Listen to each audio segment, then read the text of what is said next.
Halima Gadji, une étoile du cinéma, une femme au sourire lumineux, une actrice qui a marqué toute une génération. Mais derrière ce sourire, il y avait une histoire que le public n'a jamais vraiment connue. Une histoire faite de pression, de peur, de silence, et d'un événement grave qui aurait changé le cours de sa vie. Restez bien avec moi jusqu'à la fin, car ce que vous allez découvrir pourrait profondément vous toucher. Et avant de continuer, si vous appréciez le travail, n'hésitez pas à vous abonner et à aimer la vidéo, ça nous aide énormément.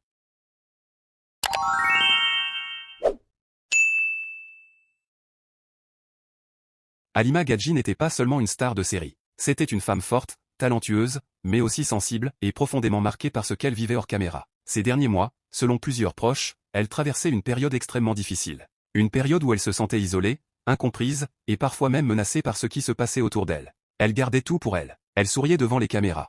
Mais derrière ce sourire, il y avait une fatigue immense, un lourd secret, et un poids qui la suivait partout. Selon des sources proches, il se serait passé une scène très grave peu avant sa disparition. Une scène qui l'aurait profondément bouleversée. Une scène qui l'aurait laissée dans un état de choc émotionnel. On raconte qu'elle aurait vécu un moment de grande détresse. Quelque chose qu'elle n'aurait jamais voulu subir. Et dont elle ne parlait qu'à voix basse, à quelques rares personnes en qui elle avait confiance. Ce n'est pas un simple problème, ni un simple incident. C'était un traumatisme profond. Les proches affirment qu'elle avait peur. Elle se sentait fragilisée. Et qu'elle avait confié à certains amis. Je ne me sens plus en sécurité, quelque chose m'est arrivé et je n'arrive pas à l'effacer. Dans les jours qui ont suivi cet événement, Halima était différente. Elle parlait moins. Elle se repliait sur elle-même. Et elle semblait lutter intérieurement contre des souvenirs difficiles. Elle essayait d'être forte, continuer de travailler. Et ses proches sentaient qu'elle ne se remettait pas. Beaucoup disent qu'elle aurait été harcelée, manipulée, et sous une pression émotionnelle intense. Comme si quelqu'un ou quelque chose l'empêchait de retrouver la paix. Yasmine Reda, c'est toi que j'attendais. Ah oui, Yasmine, plus jamais.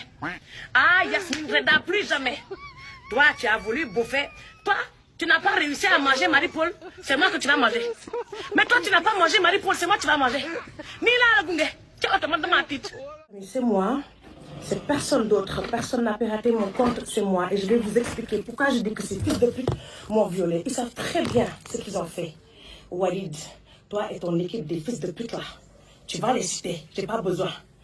Toi, Isaka Saodogo, tu viens du Burkina. Toi, Jean-Luc, toi, Yann, vous m'avez tous violé, vous m'avez tous écrasé. C'est à cause de ma copine là que je me suis réveillée. Écoutez, je ne vais même pas montrer sa photo. J'avais peur de dénoncer vos fils de pute. Parce que je pensais créer une guerre mondiale en vous dénonçant. Mais ce matin-là, le chien dans votre gueule, j'en ai marre, vous m'avez bouffé. Vous m'avez bouffé. Vous m'avez pas bouffé. Attendez.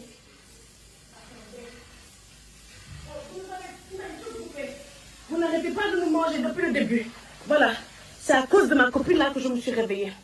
Ouais. Je ne vais pas vous dire son nom. Mais c'est à cause d'elle. Il a fallu que je termine ce mandat-là pour savoir ce que vous m'avez fait. Fils de pute, c'est fini pour vous. C'est fini. J'allais envoyer chez vous, brûler votre race. Ça y est, c'est fini. Isaka, toi, je te laisse là-bas. On nous tue, mais on ne nous déshonore pas. Sa vie, c'est né ici. Sa vie là-bas, ils vont te choper. Walid, je te laisse avec ma mère. Appelle, monte ta queue. Monte. Depuis, tu te... Ah, depuis. Hey. Je me réveille le matin et je vois qu'il y a une personne qui est venue casser des œufs devant ma voiture.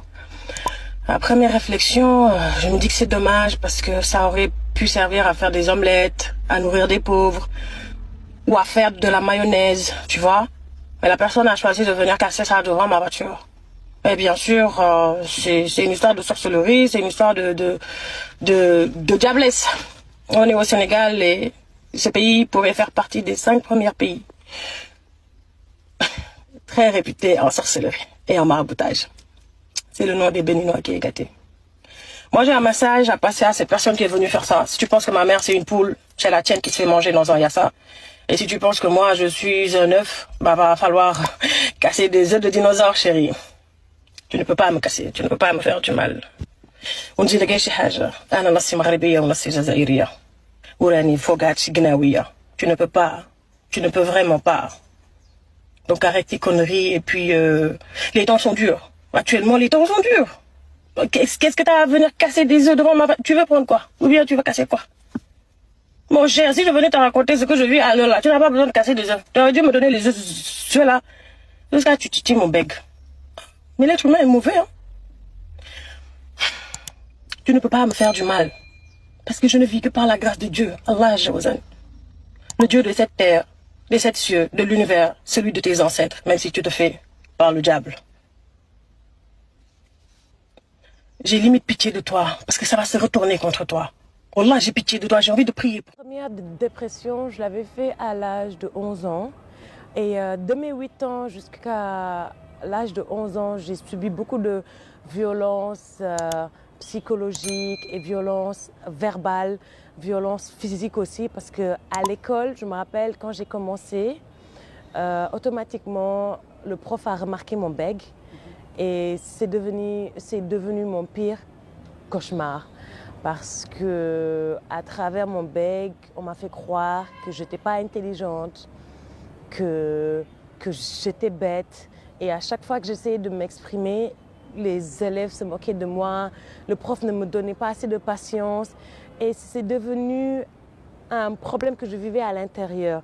Donc de mes 8 ans jusqu'à mes 11 ans, à l'école, j'ai vraiment vécu beaucoup de traumas.